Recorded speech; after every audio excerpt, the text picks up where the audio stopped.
Bonjour et bienvenue dans Amis, le podcast où on n'a pas besoin d'amour propre. Salut, moi c'est Anaïs, mais vous pouvez m'appeler l'escaladeuse de braguette. Et moi c'est Marie et je suis une chieuse parce que je ne vais pas faire de roller. Aujourd'hui, on explore une histoire d'amitié, de misandrie et de vengeance. Bref, le genre d'histoire qu'on adore. C'est Le Club des Ex, un film sorti en 1996, réalisé par Hugh Wilson et adapté d'un roman d'Olivia Goldsmith. Olivia Goldsmith, qui est connue principalement pour avoir écrit ce roman et qu'il avait écrit juste après son propre divorce. On sent que ça vient du cœur. Exactement, c'est ça. Si vous voulez savoir nos relations respectives avec ce film, vous pouvez écouter notre épisode à l'affiche. Pour vous la résumer, pour vous la faire courte, je l'ai vu plusieurs fois, Anaïs, tu l'avais jamais vu. Voilà. Je t'avais dit que c'était un film misandre et t'as pas été déçue, je crois. Bâtard. Non mais du coup, il s'est pointé à l'enterrement de l'ancienne avec sa nouvelle. Quel connard. Alors que c'est à cause de lui qu'elle est morte, quoi. Oh, je déteste les hommes, ça y est. Enfin bon, c'était déjà le cas avant, mais... En fait, ils ont toujours été pareils, quoi. Le pire, c'est que le mec qui ramène sa nouvelle femme à l'enterrement de son ancienne femme, il lui caresse les seins pendant l'enterrement. J'avais pas remarqué au premier visionnage et je l'ai remarqué en revoyant le film et j'étais là, mais dès les premières minutes, t'as envie de tous les égorger, c'est génial. Mais visiblement, avoir un film misandre, c'est le vrai secret pour te faire aimer une œuvre que je te montre, parce que pendant des mois, tu as méprisé toutes les œuvres que je te montrais, sauf Braveheart. T'exagères. Non. Et les deux seules que t'as aimées récemment, c'est Baignée de tomates vertes et ce film, en tout cas si j'en crois tes réactions. Ah oui, elle a utilisé la vente aux enchères pour... Et du coup, elle va posséder plus de parts de la compagnie que... Trop bien. C'est mieux que la fin de Sex and the City. Ça te surprend que les films misandres soient le meilleur moyen de me séduire? Non, pas du tout, parce que je pense que c'est un bon moyen de me séduire moi aussi, tu vois. C'est pour ça que je les aime aussi. Mais c'est-à-dire que, en tout cas, dans les derniers films que je t'ai montrés, t'étais pas très réceptive aux films qui ne l'étaient pas. C'est vrai. Je dois dire. Ou soit il faut qu'ils aient une énergie masculine comme Braveheart, soit il faut qu'ils soient anti-hommes. C'est vrai, c'est un bon résumé.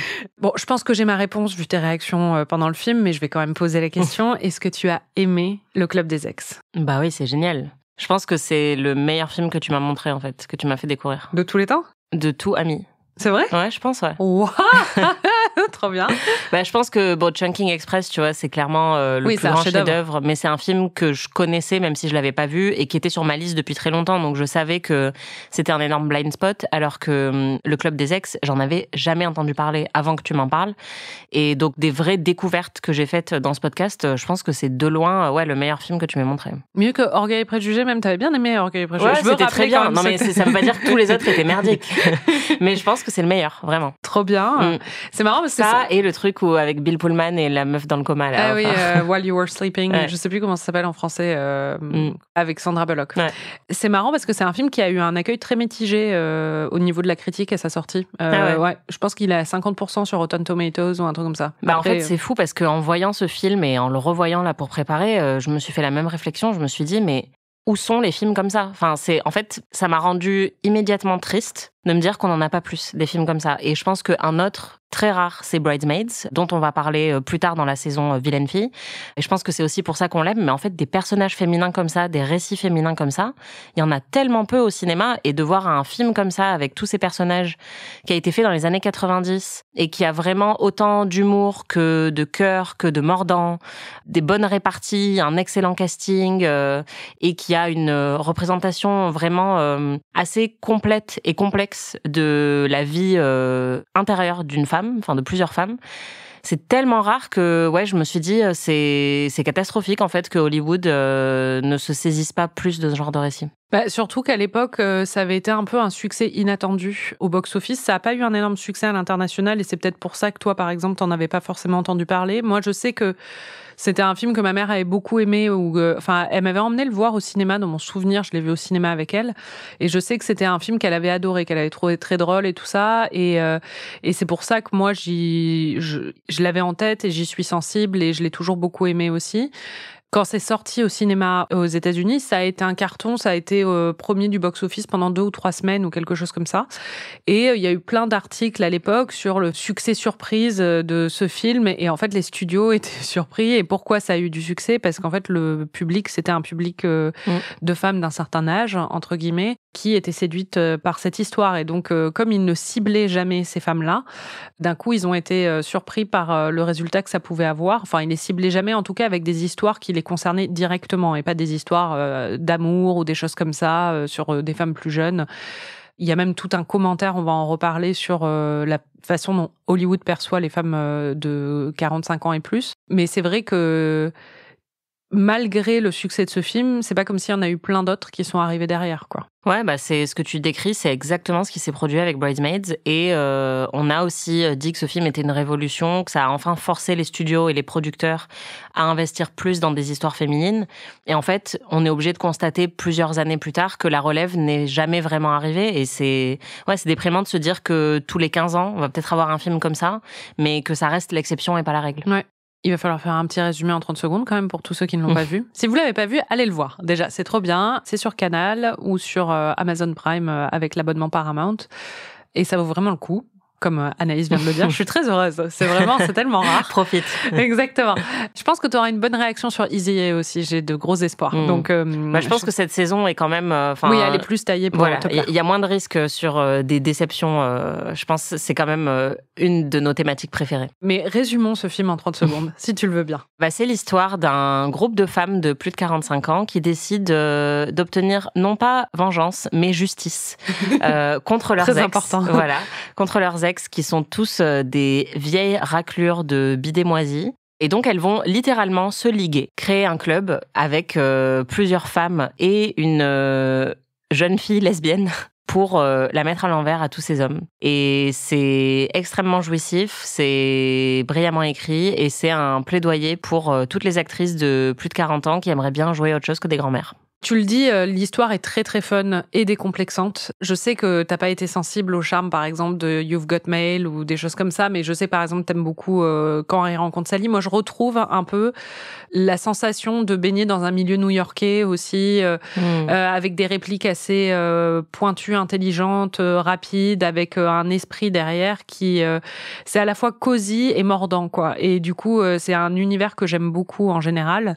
Et là, il y a cet aspect-là, il y a l'aspect en plus extrêmement jouissif de voir des femmes prendre leur revanche et surtout des femmes qui sont à la fois méprisées dans l'histoire du film, dans l'intrigue, mais aussi en général dans la société. Les femmes de plus de 45 ans, elles sont totalement négligées et par Hollywood énormément aussi. Mais ce qui fait aussi le succès du film, tu l'as mentionné tout à l'heure, c'est son casting qui est quand même exceptionnel. À commencer par le trio de tête qui est mené par Diane Keaton, Bette Midler et Goldie Hawn, qui sont 3 énormes célébrités par elles-mêmes et qui là sont rassemblées à l'écran. Je sais pas ce que tu en as pensé, mais elles ont une alchimie folle, quoi, ensemble. Ça fonctionne très très bien. Oui, c'est quelque chose que j'avais tout de suite noté. Effectivement, elles ont une excellente alchimie et on parle souvent d'alchimie entre des intérêts romantiques dans un film. Mais là, ça fait vraiment des étincelles. Elles sont toutes les 3 extrêmement bien castées parce que très différentes. Et en même temps, je pense qu'on peut piocher dans chaque personnage pour identifier des traits de notre propre personnalité. Enfin, moi, je pense que je me retrouve dans chacune d'entre elles. T'es laquelle la plus? Honnêtement, je sais pas. Réfléchi, moi. Moi, au début, je me suis dit que j'étais le personnage de Diane Keaton parce que je pense que je me vois un peu comme ça parfois, maladroite, qui manque de confiance en elle, etc. et qui se prend beaucoup trop la tête. Et puis, à côté de ça, le personnage de Goldie Hawn me rappelle un peu Samantha Jones. C'est un personnage auquel je me suis souvent identifiée dans ma vie. Et en même temps, le côté très sarcastique du personnage de Bette Midler, qui est peut-être pas la plus jolie fille des 3, mais qui a une personnalité pour le coup assez explosive. Je pense que je m'y retrouve aussi. Donc vraiment, je pense qu'on peut toutes se retrouver un petit peu dans tous ces personnages-là, quoi. Ouais, non, je suis d'accord. Et dès le générique, ce qui est marrant, c'est que il y a pas qu'elle, on va en parler, mais dès le générique, t'étais émerveillée par les noms qui apparaissaient à l'écran, quoi. Ah. Oh. Oh. On va commencer donc par Diane Keaton, qui joue le rôle d'Annie, qui sert aussi Annie de narratrice occasionnelle. Quand le film a un peu la flemme de nous mettre des transitions, il nous met Annie en voix off. Comment tu décrirais Annie ? Annie, donc c'est une femme qui est en crise avec son mari. Ils sont pas encore séparés au début du film. Enfin, ils sont à moitié séparés, mais ils sont pas encore divorcés, mais voilà, ils sont séparés. On comprend que ça va vraiment pas entre eux. Elle manque beaucoup d'assurance et à un moment, on lui dit que elle est même pas capable de gérer une simple phrase déclarative. Et c'est vrai qu'elle bafouille beaucoup et elle est extrêmement agaçante. Je pense que c'est le personnage le plus irritant de tout le casting, surtout au début, parce que elle a un côté assez criard. Et elle est tout le temps en train de tout ramener à elle et en même temps en se victimisant. Donc en donnant l'impression que c'est quelqu'un qui n'a aucun ego, mais en même temps tout tourne autour d'elle. Et donc par exemple, elles ont une amie qui se suicide au début du film et c'est un peu ça l'élément déclencheur. Et tout de suite elle dit est-ce que j'aurais pu faire quelque chose de plus ? Est-ce que c'est de ma faute ? Et c'est une amie qu'elle avait pas vue depuis 20 ans et on a envie de dire enfin il y a peut-être d'autres choses dans sa vie que son rapport avec toi et donc c'est vrai qu'elle est un petit peu agaçante pour ça parce qu'elle fait que se plaindre et en même temps elle veut pas trop prendre en main les choses dans sa propre personnalité et sa propre vie qui pourraient peut-être lui permettre d'aller de l'avant. C'est ce que j'avais noté, c'était le côté auto-centré. J'avais relevé la même phrase sur le fait que qu'est-ce que j'aurais pu faire de plus, c'est tellement ridicule. Ouais. Mais en même temps, c'est assez symptomatique. On l'a tous parfois incarné ça et on l'a tous vu autour de nous. Le côté justement un peu Calimero et en même temps Calimero qui s'efface tout en se mettant totalement au cœur du truc, quoi. Moi, elle m'irrite, elle m'agace à la moitié du film où là, elle commence sa rébellion et c'est beaucoup plus satisfaisant. Mais je pense que son évolution dans le film est l'une des plus satisfaisantes aussi pour ça. C'est parce qu'elle part de tellement loin. Ouais. Elle a une mère assez castratrice. Elle a une fille qui est géniale, une fille qui est lesbienne et qui, elle, en peut plus de voir sa mère être écrasée par son ex. Son ex qui est joué par Stephen Collins, qui jouait le papa dans 7 à la maison, qui depuis a été accusé de pédocriminalité. Donc c'est vrai que ça fait toujours bizarre de le voir dans des rôles aujourd'hui. Enfin, ça ajoute encore plus au personnage qui est déjà détestable dans le film. Il faut savoir que à l'origine pour ce rôle, c'est un autre acteur qui avait été casté. Et c'était Mandy Patinkin. Oh ouais. Et là, franchement, ça aurait été très dur de le détester. Bah, c'est ça. Mais en même temps, ça aurait été intéressant, je trouve. J'aurais plus sympathisé avec elle, je pense, au début du film. Sur son côté, elle a du mal à s'en détacher et elle accepte de lui parce qu'en fait, donc ils sont séparés, mais il l'entraîne quand même dans des nuits à discuter ou des nuits même à faire l'amour ou des choses comme ça, mais sans se remettre avec elle, quoi. Il couche avec elle juste avant de lui dire qu'il veut divorcer. C'est à ce moment-là que j'ai dit ils ont toujours été comme ça, les hommes, parce que c'est vrai que maintenant, c'est devenu limite un mème, les hommes qui vont coucher avec toi juste avant de te larguer parce qu'ils se sont dit, un petit dernier, voilà. Et là, c'est totalement ça. C'est absolument atroce. Et vraiment, tous les hommes dans ce film sont dépeints d'une manière extrêmement négative, ce qui fait qu'on les déteste à fond. Ça marche très, très bien. Et d'ailleurs, ce qui est assez jouissif dans cette scène, pour le coup, c'est qu'elle devient vraiment hystérique. Elle lui hurle dessus. Et j'aime bien. Enfin, à la fois, elle a un côté très agaçant, parce qu'en plus, elle monte vraiment dans les aigus. Mais en même temps, j'aime bien. Enfin, je trouve que c'est des portraits féminins assez rares, quoi, de voir des femmes comme ça qui hurlent, qui sont hyper imparfaites, qui sont pathétiques et en même temps qui ont énormément de caractère et de répartie, qui pleurent, qui se défendent. Enfin, elles sont vraiment complexes, quoi. Ouais, et je pense que heureusement qu'elle est jouée par Diane Keaton, qui est une actrice tellement sympathique aux yeux du public qu'en fait, elle peut se permettre d'être dans un rôle qui est plus pénible, en fait, où justement son côté criard est plus acceptable parce qu'on aime tellement Diane Keaton et elle a un côté tellement classe qu'on va l'accepter. En même temps, on devrait pouvoir l'accepter d'autres aussi, mais c'est vrai que dans le film, du coup, ça passe beaucoup mieux. Et en fait, Annie, il faut le savoir, la cerise sur le gâteau, c'est qu'elle fait une thérapie avec une psy jouée par Marcia Gay Harden, qui est aussi la psy de son mari, donc ça ne devrait jamais être le cas. Et on comprend très très vite, ça on le voit arriver gros comme un camion, que la psy se tape le mari. Ouais. Et au moment où il lui dit « je veux un divorce », il y a la psy qui déboule dans la minute d'après. Et elle la planchérie en plus. Ouais, voilà. Et elle comprend en fait qu'elle se fait tromper. Et là, il y a un très bon échange où elle dit à la psy « t'es ma psy ?» et la psy lui répond « mais je suis une femme !» J'ai trouvé ça très drôle. Ouais. Et puis il faut préciser que ce personnage de psy, même dans les séances de thérapie, est très incompétente. Oui. Et ça m'a fait penser à la discussion qu'on avait déjà eue dans notre épisode sur Hannibal Lecter et Le silence des agneaux, où vraiment la représentation des psys, quand même, dans les années 90, il y avait du boulot parce que c'est un personnage qui est vraiment détestable et qui est très manipulatrice. C'est-à-dire que les séances de thérapie sont montrées comme un moyen de juste se taper le mari de cette meuf, mais c'est une escroc totale, en fait. Oui. Après, je pense qu'elle-même ne se voit pas comme une escroc, tu vois, la psy, parce que même au moment de la rupture, elle commence à lui dire mais c'est bien, assume tes émotions. Oui. Cette colère, assume-la, tu vois. Enfin, tu es autonome et indépendante. Mais cette scène de pétage de câble total d'Annie et de pétage de câble totalement légitime, elle t'a beaucoup plu. Oh my God. Mais Is there someone else? pulvérise-lui et testicule, en fait. This is about us. But It's really about you, but Babe? oh, there's- Oh my god. oh my God. oh my God. This is very awkward. No. Annie was just leaving. You told her? I was totally up front. What? Excuse me? Non mais vas-y, frappe-le, en fait. Et t'as appris à frapper le ça. Wait a minute. I don't understand. You are my therapist? I'm a woman. He is my husband. Putain, moi j'aurais tout cassé, quoi. J'aurais chié sur le lit. J'aurais brûlé les draps. Si tu chies sur le lit, il faut pas brûler les draps après. Faut laisser ton œuvre au regard de tout le monde. C'est clair. Assume. Mais ouais, vraiment, je trouve que il méritait encore plus de violence à ce moment-là. Ouais, bon, il est tellement atroce. Il va en recevoir un peu après. Oui. Mais pas de la violence scato. Non, c'est ça. En Et puis, général. bon, je dis ça, mais je vous rassure, je suis très propre.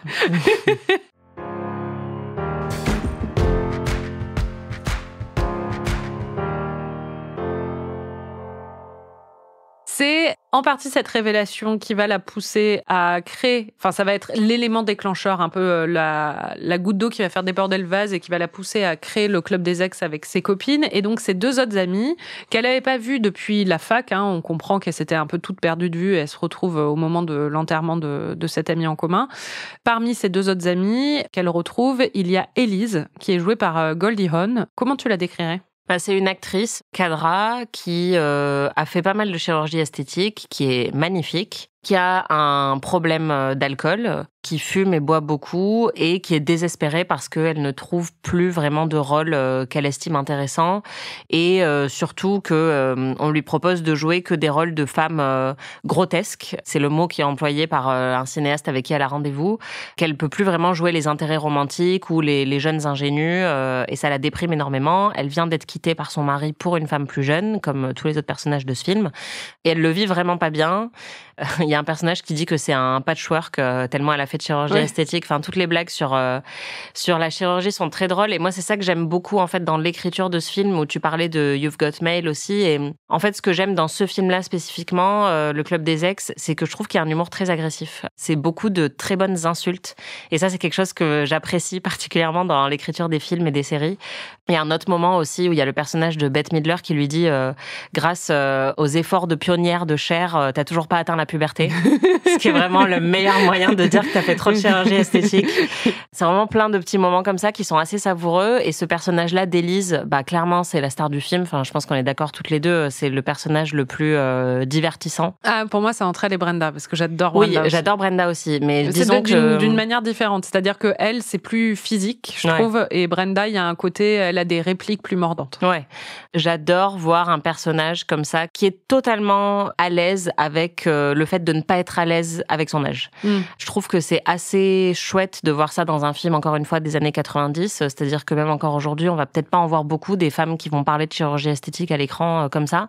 Et là, on sent que ça a été taillé aussi pour Goldie Hawn, qui est une actrice qui a eu un Oscar très jeune, en début de vingtaine, et qui ensuite a continué à jouer pas mal de rôles, mais ce rôle-là, dans Le Club des Ex, c'est un de ses derniers. Quelques années après, elle a arrêté sa carrière et on l'a plus trop vue, à part de manière très furtive. C'est la mère de Kate Hudson, donc c'est aussi plus pour ça qu'on la connaît maintenant, parce qu'elle apparaît souvent sur les tapis rouges avec elle. Mais c'est totalement la trajectoire que elle a vécue en tant qu'actrice, c'est-à-dire que de plus en plus d'opportunités se sont fermées pour elle à cause de son âge. Et pourtant, ce film-là est un immense plaidoyer pour son talent, parce qu'elle a un énorme talent comique, mais pas que. Enfin, elle est aussi très émouvante. Elle a une très bonne comédie physique. Enfin, vraiment, elle est exceptionnelle. Et moi, je crois qu'en fait, j'avais peut-être jamais vu Goldie Hawn dans un film. Je connaissais sa carrière, mais je l'avais pas vue à l'écran. Et je la trouve excellente. Enfin, pour moi, elle est vraiment très, très divertissante. Ouais.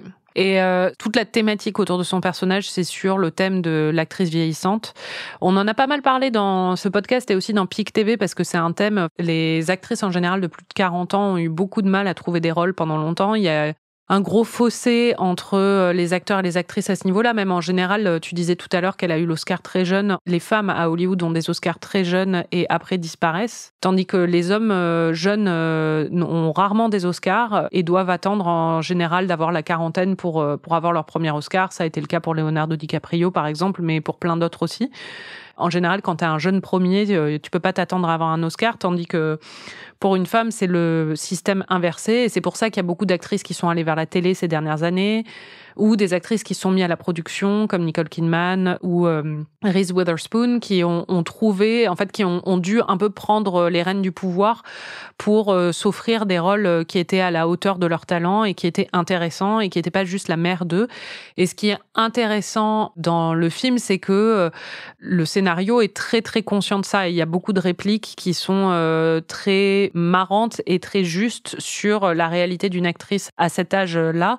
Dans la première scène où on découvre Élise, elle est en train de se faire gonfler les lèvres. Elle dit qu'elle fait ressembler à Mick Jagger. Elle dit qu'elle fait ressembler à Mick Jagger.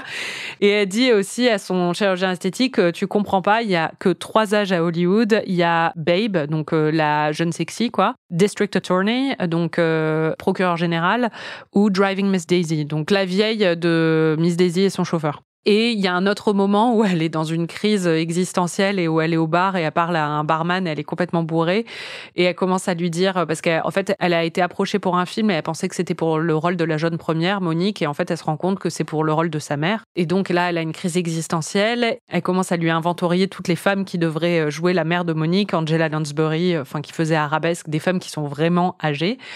Et elle dit, Sean Connery devrait jouer la mère de Monique. Non, Sean Connery, évidemment, c'est le petit copain de Monique. Sean Connery, il a 300 ans, mais il est toujours sexy. Et en fait, elle souligne toute l'inégalité qu'il y a entre les acteurs et les actrices à Hollywood et entre les hommes et les femmes à Hollywood en général dans la perception de leur sex appeal et dans le fait que les femmes sont très très vite périmées, quoi. Et je trouve que le film est vraiment assez brillant là-dessus et on le voit beaucoup plus ces dernières années, ce discours à Hollywood. C'est quelque chose qui a été pointé, qui a été souligné. Mais à l'époque, surtout dans les années 90, voir un film qui le montre aussi bien avec un personnage qui est aussi touchant et aussi honnête sur cet aspect-là, je trouve ça assez remarquable. Ouais, et en fait, des rôles de femmes cadras et des histoires de femmes cadras, il y en a vraiment très très peu. C'est-à-dire que jusqu'à la vingtaine, trentaine, il y a plein de récits. Pour les femmes de 50 ans, il y en a aussi et il y en a de plus en plus. Quand on regarde par exemple à l'affiche en ce moment ou ces derniers mois, il y a eu Baby Girl, il y a eu The Substance, mais c'est plus des histoires de femmes quinquas qui donc font face à encore d'autres préoccupations liées à leur âge, leur sexualité, leur carrière. Mais en fait, il y a vraiment ce fossé entre 40 et 50 où c'est comme s'il y avait rien, quoi. Je dirais qu'il y a quand même à la télé, il y a eu Big Little Lies. Oui. Mais au là cinéma, où il y en a très très peu. Et même à la télé, justement, c'est assez récent. Et heureusement que ces femmes-là s'en sont emparées. Mais c'était aussi, quand ça arrivait, c'était parce qu'il y avait des séries qui duraient suffisamment longtemps pour que les héroïnes atteignent cet âge-là.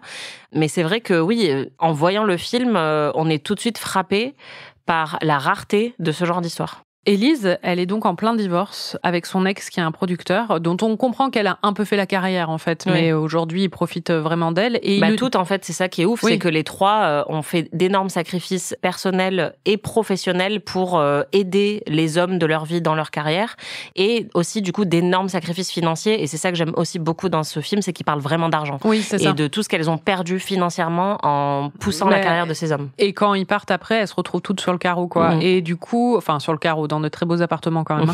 Mais Élise, en plus, il lui demande une pension alimentaire, donc il y va fort. Et il est incarné par Victor Garber. Et je me suis dit... Le plus beau, le plus fort. Ouais, je me suis dit, qu'est-ce que ça te fait, en fait? Tu vois, s'il y avait eu Mandy Patinkin dans l'autre rôle, ça aurait été la totale, quoi. C'est clair, ça aurait été déchirant. Qu'est-ce que ça te fait de voir ton chouchou, ton préféré, ton père spirituel, et en même temps, c'est ton père spirituel, tu dirais, Victor Garber? Ouais, je pense. En tout cas, c'est un de mes rôles préférés dans Titanic. C'est le rôle aussi du père dans Alias, qu'on aime beaucoup. Après, dans Alias, il a un rôle très antipathique pendant longtemps, donc c'est vrai qu'il joue aussi très bien les connards, voilà, parce qu'il a un côté très froid froid qui se prête très bien à ce rôle-là. Et Mais en il même est temps, kiki, il est pointu en fait. il est kiki. En étant passionné par Victor Garber et en voyant un peu l'image qu'il a en dehors de ses rôles où il est très ami avec Jennifer Garner, tout ça, le fait de le voir jouer ce rôle-là, en plus, bon, on sait aussi qu'il est gay dans sa vie privée et là, de jouer un peu le mâle hétéro maléfique, on sent que lui-même prend un certain plaisir à jouer ce genre de connard et à satiriser ce genre de connard et donc ça me le rend encore plus sympathique en tant qu'acteur parce que je me dis, il a pris ce rôle en sachant que, enfin, un peu comme un allié, quoi. Ouais. Mais oui, il est très chouette et c'est vrai que c'est un peu dommage parce que j'aurais aimé le voir. Enfin, j'aime bien le voir être gentil dans les films, mais bon, il est parfait quoi qu'il fasse.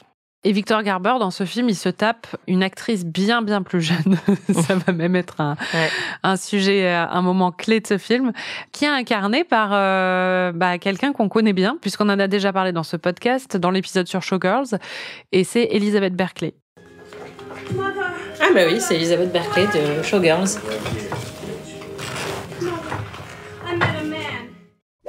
Je sais pas ce qu'on était en train de faire. On était en train de fabriquer un meuble en même temps, j'imagine. Je sais vraiment plus. Faire des jumping jacks. Ce qui est marrant, c'est qu'elle est... Elle est toujours aussi intense. Ouais, voilà, c'est Elle ça. a une énergie vraiment d'actrice difficile à canaliser. Mais je dois dire, ce que j'aime bien, en fait, dans le film, c'est qu'il aurait pu tomber dans la facilité. Et il y a un personnage féminin qui est très antipathique, qui est plus jeune, on va y venir. C'est la dernière, en fait, autre femme. Mais je trouve qu'avec le personnage d'Elizabeth Berkley, il y a un côté... on sent justement qu'il y a une jalousie, évidemment, il y a une rivalité, surtout de la part d'Élise, qui se voit supplantée par une femme beaucoup plus jeune. Et en plus, c'est elle qui obtient le rôle de Monique, que Élise convoitait. Mais à la fin, quand Élise triomphe sur scène, dans la salle, on voit Elizabeth Berkley, enfin son personnage, qui est en train d'applaudir, émerveillée par cet exemple. C'est un peu son icône, on comprend Élise et l'actrice qu'elle voudrait imiter. Et j'ai trouvé ce moment assez joli parce que justement, je trouve que ça défait un peu tout le côté rivalité entre femmes plus âgées et femmes plus jeunes pour montrer qu'en fait le problème dedans c'est vraiment les hommes, c'est pas, enfin bon, il y en a une où c'est vraiment elle c'est un peu elle le problème aussi, mais là pour le coup on sent que elle aussi elle y est pour rien en fait dans le fait d'être instrumentalisée par ce mec, quoi. Oui, c'est ça. Pour moi, c'est quand même ces mecs-là qui font les choix aussi de partenaires qu'ils font dans ce film. Et heureusement qu'il y a ce personnage d'Elizabeth Berkley parce que effectivement, ce qui se passe avec le personnage de Sarah Jessica Parker, c'est un peu plus compliqué. Mais là, le fait de voir qu'elle est très admirative de Élise dès le début, qu'en fait, quand elle voit Élise débarquer chez elle avec le producteur, au lieu de s'offusquer, elle veut lui demander plein de conseils, elle veut se faire mentorer en fait par cette actrice qu'elle admire beaucoup. Je trouve ça très mignon et ça fait plaisir de voir justement une situation comme ça dans laquelle il n'y a pas vraiment de rivalité. Et bon, il y a une situation qui est bien différente, c'est celle de Brenda. Brenda qui est jouée par Bette Midler. Comment tu décrirais Brenda ? Brenda, pour le coup, c'est un personnage qui pourrait un peu rappeler celui de Kathy Bates dans Beignets de tomates vertes, dans le sens où elle a pas du tout confiance en elle physiquement. Son poids est un enjeu dans le film, ce qui est un peu... Enfin, pour moi, c'est le truc qui a le plus mal vieilli du film, c'est qu'il y a quand même beaucoup de remarques un peu grossophobes ou de réflexions autour du fait que perdre du poids serait un signe de réussite pour elle. Mais elle a aussi été quittée par son mec pour une femme plus jeune. Elle a énormément de réparties. C'est de loin la plus drôle. Pas seulement parce qu'elle a les meilleures répliques, mais parce qu'on comprend que c'est vraiment la rigolote du groupe, qui a énormément d'esprit. Et oui, elle est très divertissante. Je vois ce que tu veux dire par rapport à Kathy Bates pour le côté justement la trajectoire autour du poids ou des choses comme ça, mais je trouve que ce qu'elle a vraiment pas en commun, c'est que Brenda, tu sens que c'est une force de la nature et qu'elle a du caractère, quoi. Oui, elle a énormément de caractère et elle est très franche. Elle est franche et elle est sans gêne aussi. Moi, c'est un truc que j'adore chez elle parce que je trouve ça très divertissant. C'est-à-dire que quand elle voit Élise et qu'elle voit qu'Élise est complètement refaite, elle fait la bouche en cul de poule parce qu'elle est complètement fascinée par sa bouche. Elle lui touche même la bouche en lui demandant. Oui, elle lui dit alors vas-y, dis-moi qu'est-ce que t'as dans tes lèvres. Voilà, qu'est-ce que tu t'es fait refaire. Elle a un côté vraiment où elle est pas du tout polissée.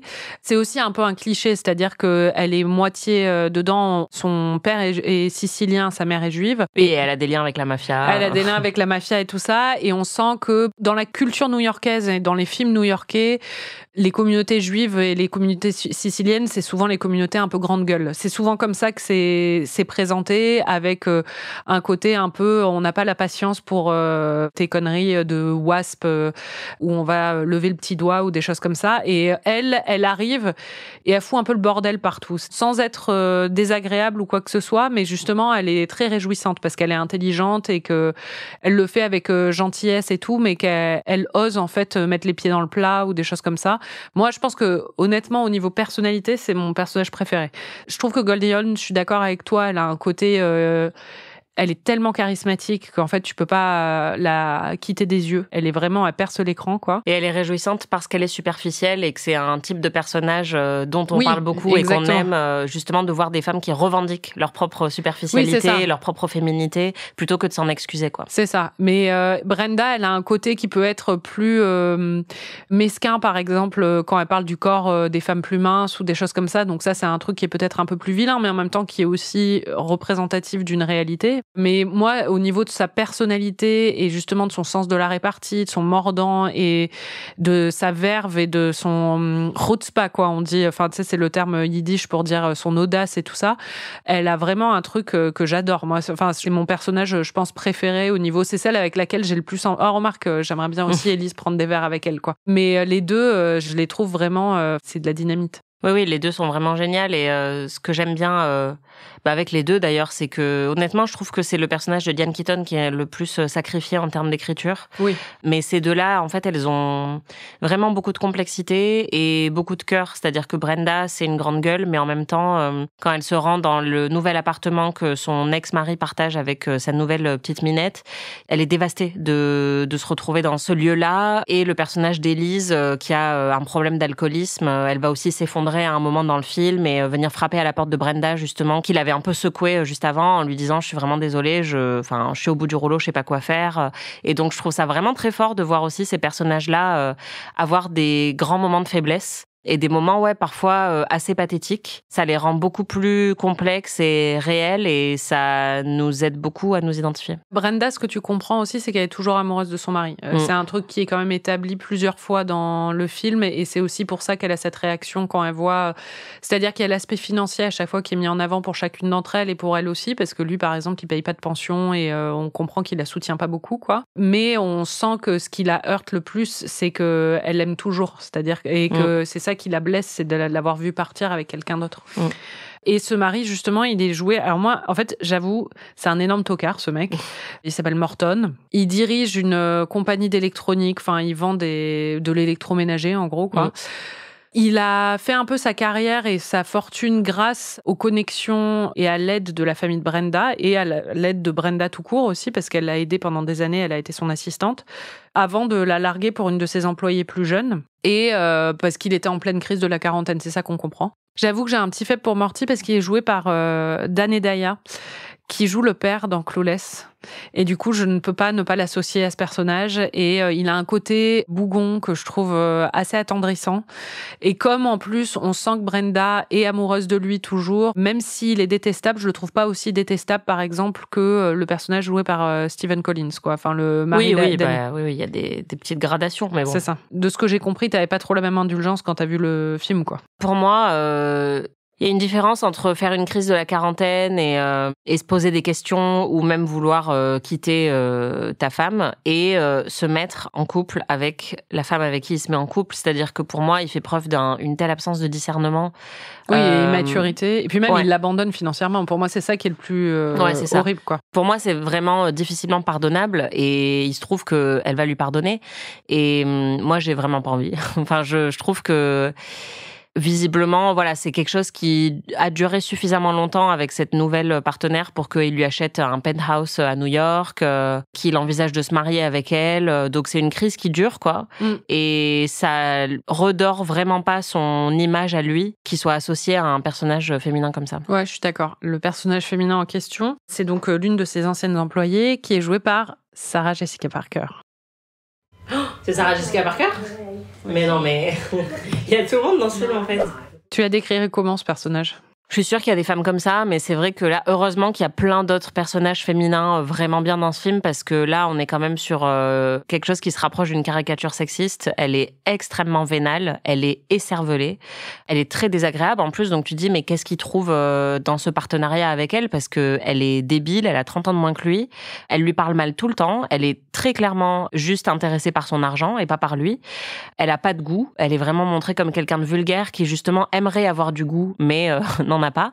Du coup, c'est un peu le punching bag de ce film, et c'est elle qui hérite des meilleurs surnoms, puisque déjà elle est surnommée Shelly le Barracuda, qui a 12 ans, Princesse Pelvis, Little Miss Midriff. Enfin, il y en a vraiment toute une tonne qui évidemment sont tous proférés par Brenda, mais beaucoup de surnoms assez réjouissants. Mais oui, elle est vraiment détestable, extrêmement superficielle, obsédée par l'argent et très exigeante avec Morty, qui a l'air d'être juste un mec un peu paumé, quoi. Ouais, bon, ce que tu comprends, c'est que lui, ce qu'il lui trouve, c'est sexuel. C'est-à-dire Oui. que le seul mot, enfin, il y a un moment où il en peut plus d'elle et elle va le séduire physiquement à nouveau et il voit plus clair. Et il lui demande même de l'épouser. Donc, Ouais, mais justement, t'as envie de dire, moi, j'ai envie de dire à Brenda, c'est avec ça que tu veux te remettre, en fait. Enfin, Ouais, je sais pas, regarde qui c'est la personne avec qui t'as partagé ta vie pendant 20 ans. Et là, en fait, il voit juste Sarah Jessica Parker en mini-jupe et il est prêt à tout remettre en question. Non, ça va. Enfin, excuse-moi, mais... je suis d'accord. M'engueule.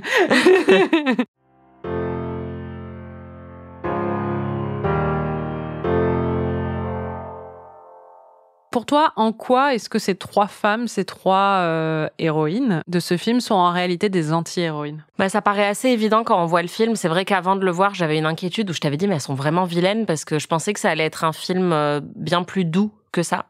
Et en fait, c'est un peu des criminels, c'est-à-dire que leur vengeance, c'est pas juste chier sur le lit de leur ex, c'est Non, que... mais ça aussi, ce serait un truc d'anti-héroïne quand même. C'est vrai, ce serait... Faudrait être un peu starbé.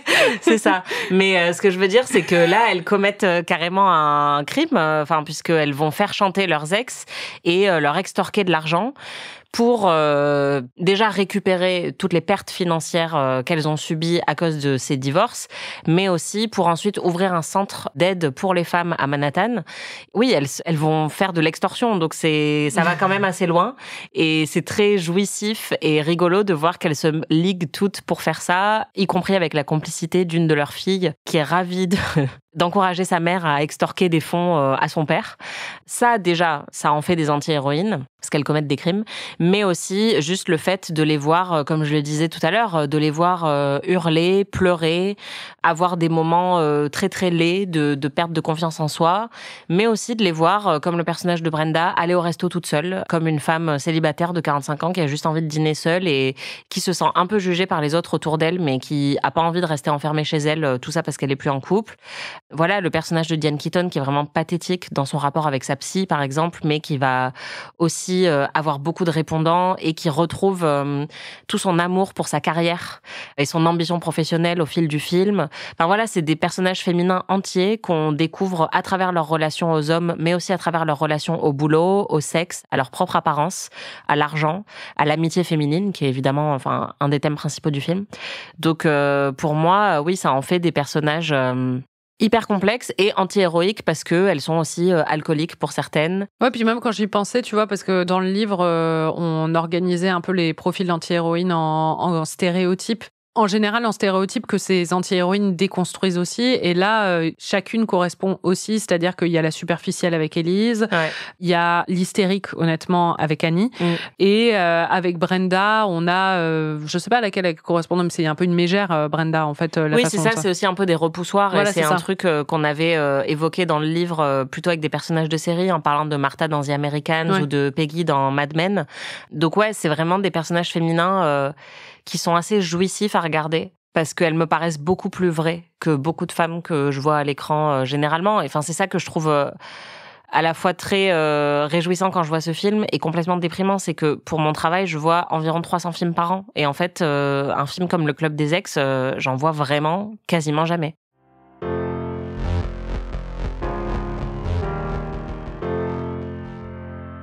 Ces 3 amies se retrouvent après des années de séparation à l'enterrement de l'une d'entre elles, qui donc s'est suicidée après avoir appris que son mari s'était remarié.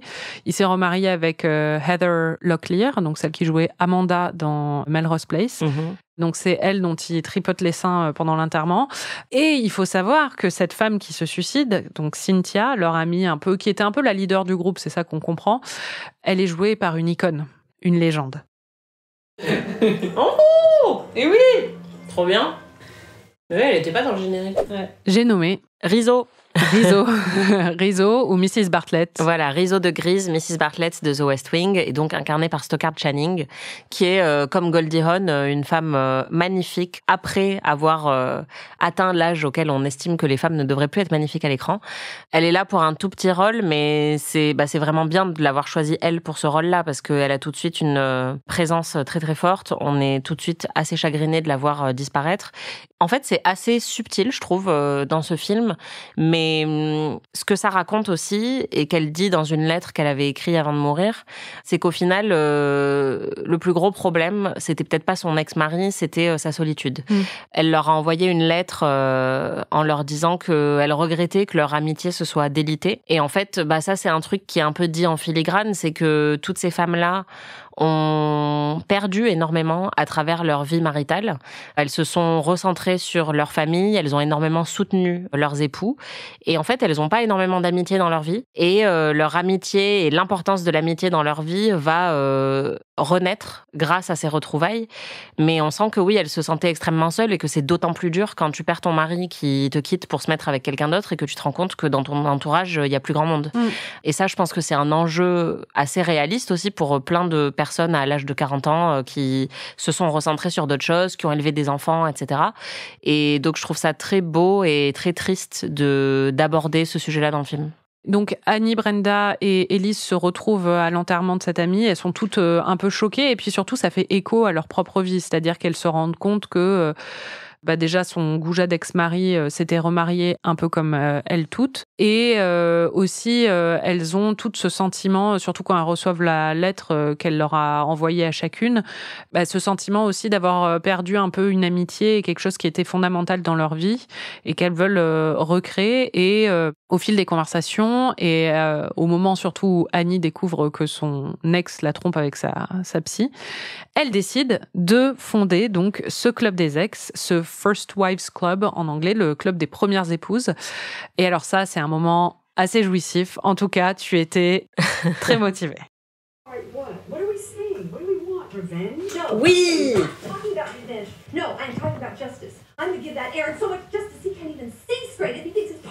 Vengeance, vengeance, vengeance.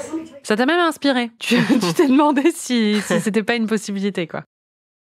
On peut monter un First Wives Club, même si on n'est pas des First Wives. Je veux trop faire ça. Ah ouais, je suis surprise que ça n'ait pas lancé un phénomène de club des ex, parce que je trouve que ça s'appelle des clubs de lecture, en fait. Ouais, c'est ça.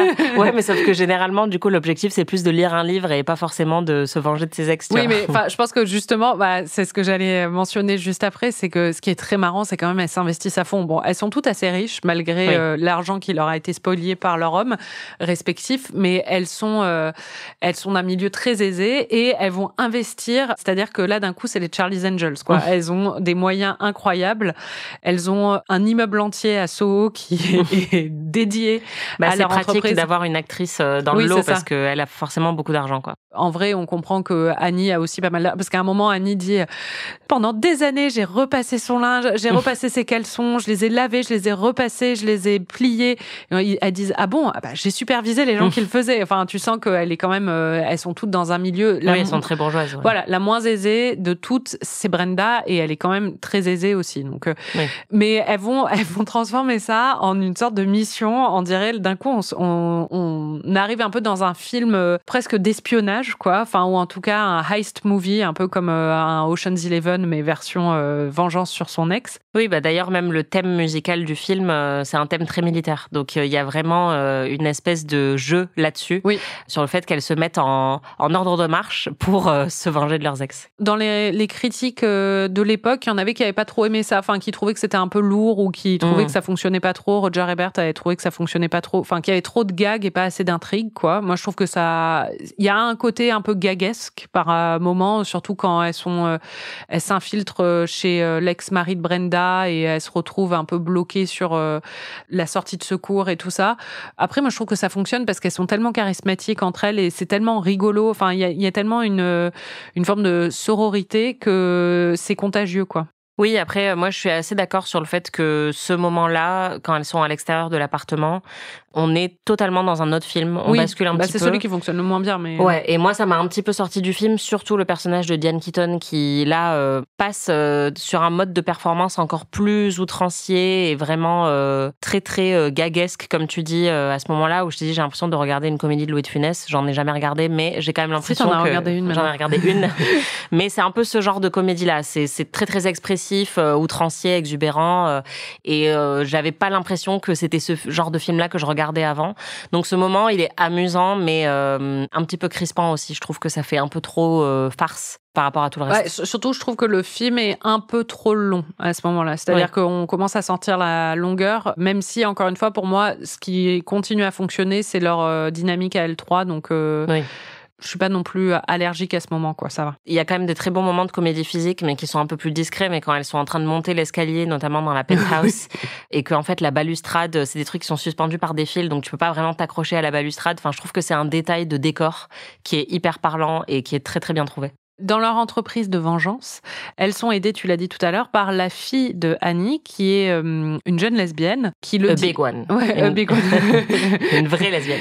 Qui l'annonce à sa mère très simplement au début du film, et ça passe crème, mais qui attend le bon moment pour l'annoncer à son père. Elle veut l'annoncer à Noël, ou dans un moment où ça va vraiment le heurter. Oui, la fête des pères, elle s'était dit que ce serait bien aussi. Exactement.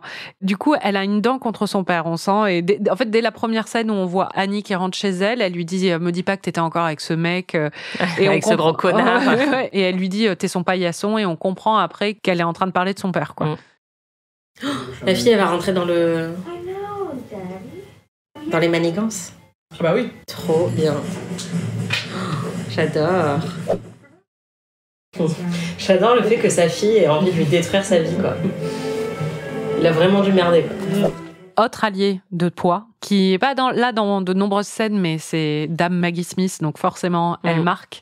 Elle est géniale. Elle a que quelques répliques, mais elle est vraiment exceptionnelle. C'est ça. Et elle joue, en fait, une sorte de grande dame de l'Upper East Side new-yorkais qui, non seulement était une first wives, mais elle a été une second wives, une third wives et une fourth wives, et c'est pour ça qu'elle est très riche. Elle a beaucoup de sympathie pour la mission des trois héroïnes, et elle va les aider surtout en profitant de la naïveté et de l'envie d'ascension sociale de la maîtresse de Morty. Mais oui, bon, c'est Maggie Smith, en fait, tu pourrais lui faire dire n'importe quoi, ça fonctionnerait, mais là, en plus, le personnage fonctionne vraiment très bien avec elle, quoi. C'est aussi très agréable de voir... autant de personnages féminins de plus de 45 ans célibataires. Et on voit bien que pour les trois principales, c'est pas forcément un célibat qui est choisi. Ou en tout cas, elles sont pas très confortables dans leur célibat. Pas au début, en tout cas. Voilà, pas au début. Et par contre, le personnage de Maggie Smith, oui. Et elle est encore plus âgée, c'est Maggie Smith. Et donc, ça, j'ai trouvé ça vraiment jouissif de voir cette femme qui n'a absolument pas besoin d'un homme dans sa vie, que ce soit financièrement ou émotionnellement. Ça lui donne une puissance folle. Et je trouve ça très inspirant. Ouais, je suis d'accord. On comprend aussi qu'elle a vraiment pas besoin d'eux financièrement et je pense que c'est l'une des clés aussi du truc quand même. C'est-à-dire qu'elle a une autonomie financière, elle est très très riche et du coup elle a une assise aussi sociale qui fait qu'elle est très entourée, quoi.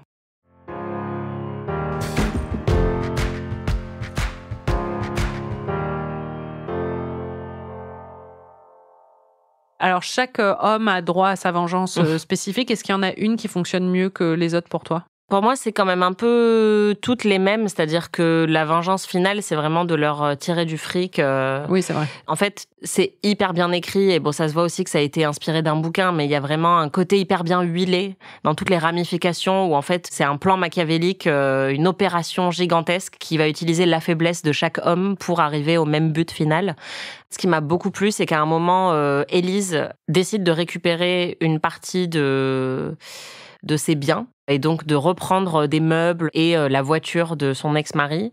Et en fait, ça l'énerve tellement qu'il l'appelle et il la traite de sac de silicone vindicatif. Et de percevoir à ce moment-là la colère de ce personnage de Victor Garber, j'ai trouvé ça assez jouissif. Il y a un autre moment où elle le piège, c'est le moment final un peu avant l'extorsion de fonds. Ouais, c'est la petite cerise sur le gâteau. C'est ça, c'est qu'en fait, pour les autres, elles ont toutes trouvé un moyen de les faire chanter. Voilà, exactement. C'est-à-dire que Morty, il a eu des activités illégales au tout début de sa carrière. L'ex de Annie, il est en conflit avec ses associés, donc Annie va racheter les parts de ses associés et le mettre en minorité dans sa propre entreprise, ce qui est très satisfaisant à voir.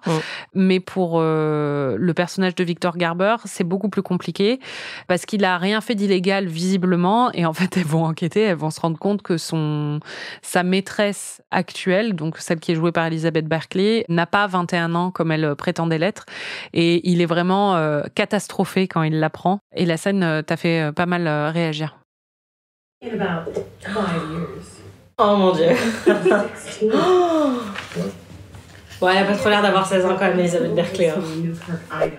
C'est difficile de croire que Elizabeth Berkley a 16 ans dans le film, Oui. mais là aussi, c'est extrêmement sombre en fait pour ce film qui est plutôt un truc feel good grand public. En fait, ce mec se rend compte qu'il fait un détournement de mineur et que donc cet homme qui a 46 ans est en train de coucher avec une fille de 16 ans. C'est dark, quoi. Ouais. À l'époque de la sortie, le mot féminisme était un peu un gros mot. Heureusement que Beyoncé a tout changé. Exactement, c'est ça. C'est elle qui a révolutionné la donne. Mais quand même, au moment de la sortie, aussi bien l'autrice du livre que les actrices ont souligné le fait que ce qui était remarquable, c'est d'avoir une histoire sur des femmes de cet âge-là. Ce qui est intéressant, c'est que le réalisateur Hugh Wilson, lui, a bien voulu dire qu'il n'avait pas voulu faire un film féministe. Je pense que c'était pour éviter justement... parce que à l'époque, c'était perçu comme une étiquette qui était quelque chose qu'on voulait pas se voir apposer. Tu penses que c'est un film féministe, toi ? Bah oui. Ah oui. Pour moi, il y a Merci. aucun doute. Et c'est même un classique féministe où ça devrait l'être si ça ne l'est pas. Ce qui est un peu fou aussi quand on voit le film aujourd'hui, c'est que toutes ces femmes sont censées avoir 45 ans. On voit un peu à quel point la représentation des femmes de 45 ans a changé quand même, aussi bien dans la pop culture que dans nos vies. C'est-à-dire que moi, si je devais leur donner un âge, je leur donnerais peut-être 10 ans de plus aujourd'hui, aussi bien dans la façon dont elles s'habillent que dans la façon dont elles évoluent dans le film. My marriage is just one thing. Ça donne pas envie d'avoir 45 ans. C'est ouf quand même de voir comment des femmes de 45 ans étaient représentées au cinéma versus maintenant, quoi. On le voit un peu partout sur les réseaux sociaux. Maintenant, les gens aiment bien poster des photos des acteurs des années 90 ou même de leurs parents et faire des blagues sur le fait que leurs parents, à leur âge, étaient déjà propriétaires avec 3 enfants, alors que nous, à 38 ans, on est encore à commander un Domino's Pizza et à enchaîner les fuckboys, quoi. Enfin, je dis ça, j'ai pas 38 ans, hein, mais... mais en tout cas, c'est un constat quand même assez global. Toutes ces choses-là sont en train de se décaler et pour notre génération, on fait des enfants plus tard, surtout quand on vit dans des grandes villes, on reste précaire plus longtemps, on n'a pas forcément les mêmes moyens financiers, la même stabilité que nos parents à l'époque. Le monde a beaucoup changé.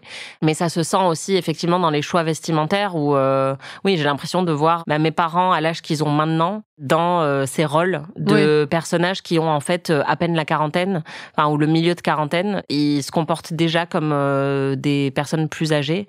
Ouais, mais c'est sans doute un reflet de la manière dont le monde fonctionnait à ce moment-là aussi, je pense. Il y a des blagues souvent sur George Costanza de Seinfeld qui avait 30 ans dans Seinfeld, alors qu'il a l'air d'en avoir 45 pour le coup, si aujourd'hui tu le mettais. Oui, les codes n'étaient pas les mêmes et c'est assez marrant de voir le film aujourd'hui quand elles disent 45 ans, on n'a pas l'impression qu'elles ont forcément 45 ans. Après, c'est ça qui rend encore plus révolutionnaire une série comme Sex and the City qui, pour le coup, parle de trentenaires qui sont même plutôt en milieu de trentaine et qui se comportent comme des jeunes célibataires, qui vont rester célibataires quasiment pendant toute la série. Et c'était extrêmement rare de voir des femmes de cet âge-là se comporter comme ça à l'époque à l'écran.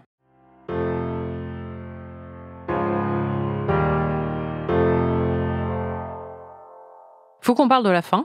Qu'est-ce qui se passe à la fin ? En gros, après avoir décidé de faire chanter tous leurs ex, les 3 femmes ouvrent un centre d'aide pour les femmes au cœur de Manhattan. Et quand elles sont interviewées, en plus, elles disent que effectivement, l'inspiration leur est venue après avoir été quittées pour des femmes plus jeunes. Je trouve ça aussi hyper bien qu'elles l'assument totalement. Et donc, on a une scène où tous les personnages du film se retrouvent à l'inauguration de ce centre. Sans trop de nom de leur amie Cynthia qui s'était suicidée au début du film. Et donc, c'est une soirée un peu d'ouverture avec du champagne, tout ça. Elles sont toutes habillées en blanc.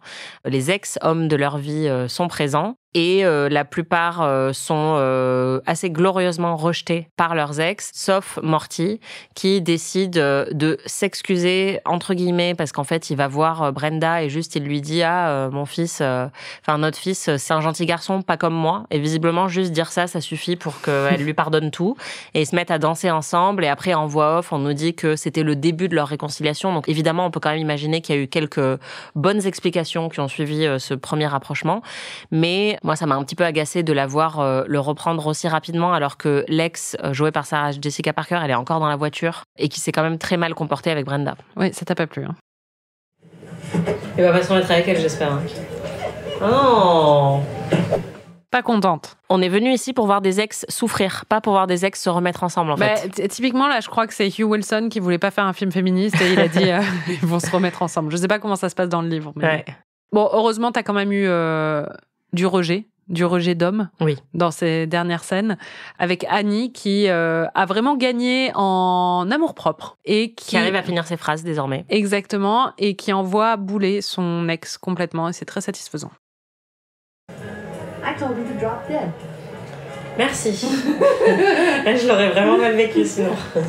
Et le film se clôture sur l'une de mes scènes préférées de tous les temps, je pense. Un numéro musical où les trois femmes, il y avait déjà eu une évocation de ce numéro plus tôt parce que c'était c'était une chanson qu'elles chantaient à l'époque quand elles étaient étudiantes.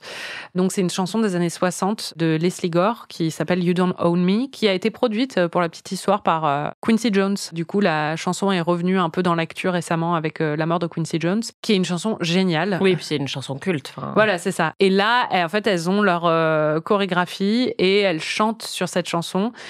Il faut noter quand même que Diane Keaton n'est pas la meilleure chanteuse. C'est aussi une blague récurrente dans le film et vraiment pas la meilleure danseuse non plus. C'est quoi cette danse? Oui. Diane Keaton qui danse. On dirait Michael Jackson dans Thriller, quoi. Sachant que Michael Jackson dans Thriller danse très bien, mais oui, c'est ça. En fait, c'était pas forcément la bonne comparaison. Oui, c'est on dirait un mort-vivant. Exactement. C'est surtout, en fait, le contexte n'est pas le bon. Et elles finissent par chanter cette chanson au petit matin dans les rues de New York, bras dessus, bras dessous, toutes les trois. On les voit partir de dos comme ça, tout en blanc, en chantant ça. Moi, je trouve ça hyper émouvant, en fait, et très vivifiant. En fait, à chaque fois que je regarde ce film, après, j'écoute cette chanson en boucle pendant pas mal de temps. J'adore cette scène. C'est vraiment le moment feel good à la fin du film. C'est très émouvant.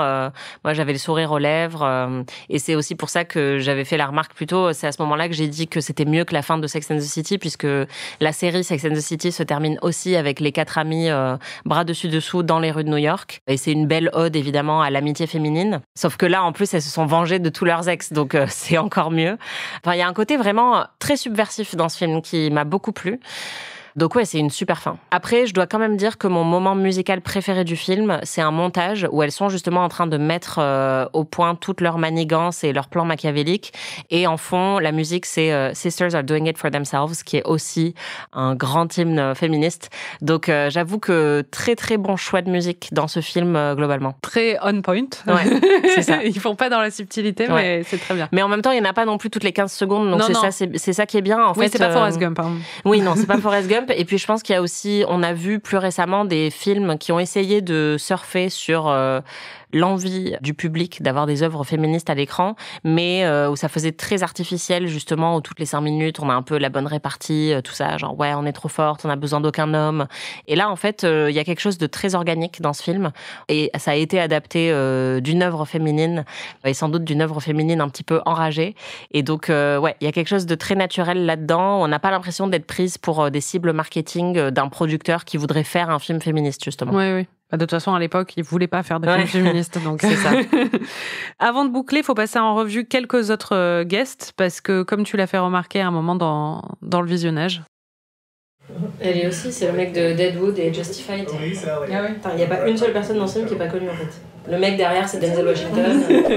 Alors le mec derrière n'était pas Denzel Washington, mais là c'est un réalisateur de film qui parle à Elise et qui, oui, est joué par Timothy Olyphant. Et il y a un moment où, quand elles sont en train de descendre l'immeuble à toute vitesse sur la passerelle, elles s'arrêtent devant un appartement où vraiment, c'est même pas un caméo, enfin juste c'est une actrice qui est dans son lit, qui a un échange avec elle de une réplique, et c'est l'actrice qui joue la mère de Meredith dans Grey's Anatomy. Eh oui, c'est vrai, oui. Donc vraiment, en fait, même tous les petits rôles sont occupés par des gens qu'on connaît. Il y a une apparition de Ivana Trump à la soirée d'inauguration de leur centre.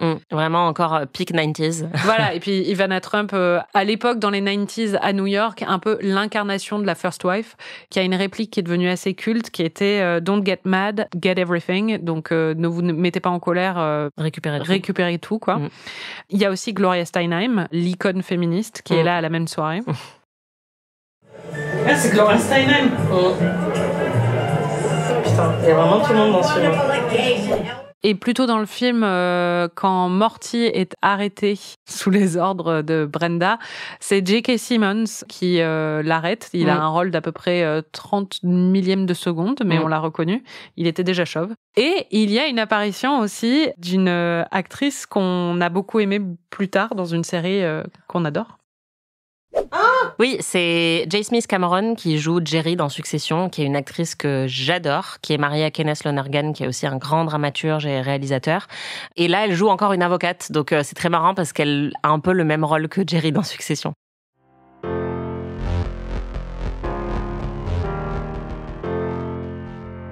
Est-ce que tu as une réplique préférée ? J'en ai plein, honnêtement. On en a déjà évoqué pas mal. Moi, il m'en reste qu'une seule. C'est quoi la tienne ? La mienne que j'ai pas déjà citée, c'est la mère de Annie qui lui dit « Tu es mariée, tu as une fille, tu es très heureuse, tu n'as pas besoin d'amour-propre. » J'aime beaucoup aussi, en vrai, le personnage de la mère parce que, à la fois, il est là pour rappeler que, surtout dans cette famille-là, on a 3 générations de femmes. Une avec la fille lesbienne qui est totalement libérée des injonctions. Et des hommes. Et des hommes, voilà. Qui est forcément beaucoup plus moderne. La grand-mère qui, pour le coup, va asséner beaucoup d'injonctions permanentes à sa fille. Et au milieu, on a le personnage de Diane Keaton qui, justement, est paumé entre son envie d'indépendance et toutes ses injonctions. Et en fait, la mère, elle incite beaucoup tout le temps le personnage de Diane Keaton à être dans le care, dans le pardon, comme tu le dis, à pas avoir trop d'amour-propre et à beaucoup donner pour se réconcilier avec son mari. Peu importe, en fait, que ça a été un connard ou pas, il faut se réconcilier avec lui. Et je trouve que ce personnage-là est très bien là où il est aussi, parce que, à la fin, en plus, elle accepte aussi un petit peu... Oui, on la voit évoluer, elle les aide même dans le centre et tout ça. On voit que... Et puis même... on la voit aussi conseiller sa fille quand sa fille se dispute avec ses 2 autres amis, puisqu'il y a un moment de séparation rapide dans le groupe des 3. Et la mère lui donne des conseils pour se réconcilier avec elle. Donc on sent qu'elle perçoit en quoi cette amitié est très importante pour sa fille, quoi. Ouais, et à la fin, justement, elle va voir sa fille et elle lui dit « Bon, tu te rajeunis pas, t'es célibataire, t'es plus toute jeune, et tu sais de quoi t'as besoin ? En fait, absolument rien, t'es très bien comme tu es. » Et c'est un moment qui est super beau, puisqu'on comprend que justement elle a fini par accepter l'indépendance totale de sa fille. Donc ouais, j'aime beaucoup ce personnage. Dans les répliques, j'aime beaucoup quand Maggie Smith déjeune avec le personnage de Sarah Jessica Parker, et puis elle dit « Ah oui, quand je vous ai vu tout de suite, je me suis dit c'est quelqu'un, c'est quelque chose. » Et c'est vraiment comment donner un compliment à quelqu'un en faisant absolument aucun effort. Et évidemment, quand c'est Maggie Smith qui le dit, ça fonctionne encore mieux. Ah oui, et aussi quand Brenda confronte Elise en lui disant qu'elle est alcoolique, elle lui montre une corbeille qui est pleine de bouteilles vides et Elise lui dit « Mais j'avais des invités » et Brenda lui répond « Qui ça, Guns N' Roses ?»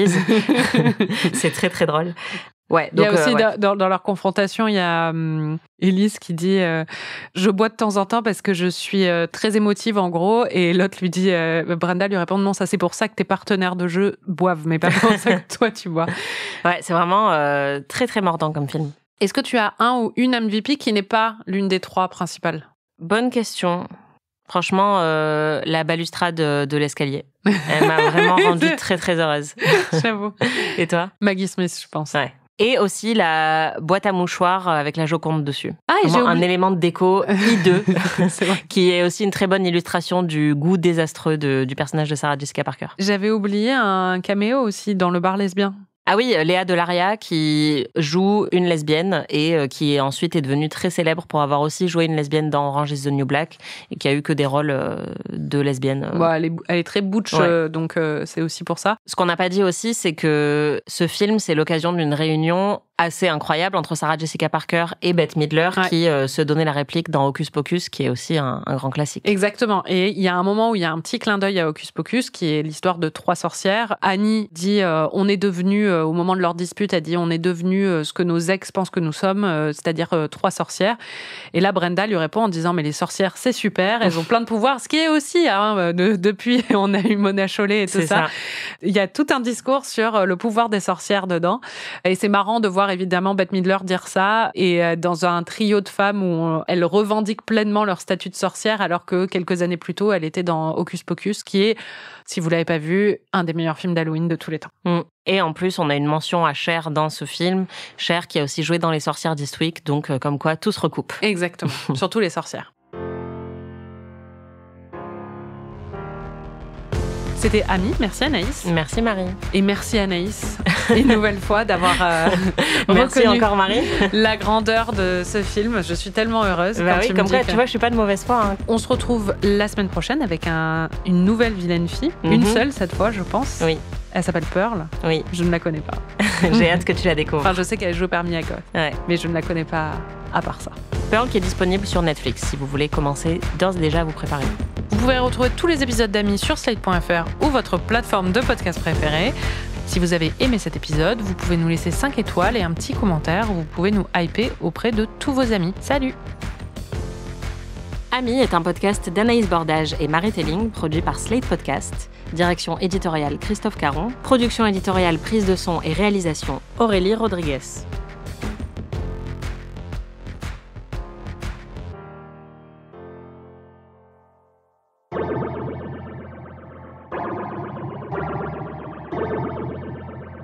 Il y a un moment où les sous-titres nous ont beaucoup réjouis. Cette escaladeuse de braguettes. Très bonne traduction. Ouais. Il y a aussi une scène dans un club lesbien, et pour toi, c'était l'indication la plus forte de l'époque des 90s, quoi. Le truc le plus 90s de ce film, un club de lesbiennes. C'est ça. Des choses qui n'existent plus aujourd'hui. Et qu'est-ce que j'allais dire sur ce film Ça commence bien. C'est quoi déjà? Bonjour et bienvenue dans Amis, le podcast. Je sais pas trop ce que je vais dire.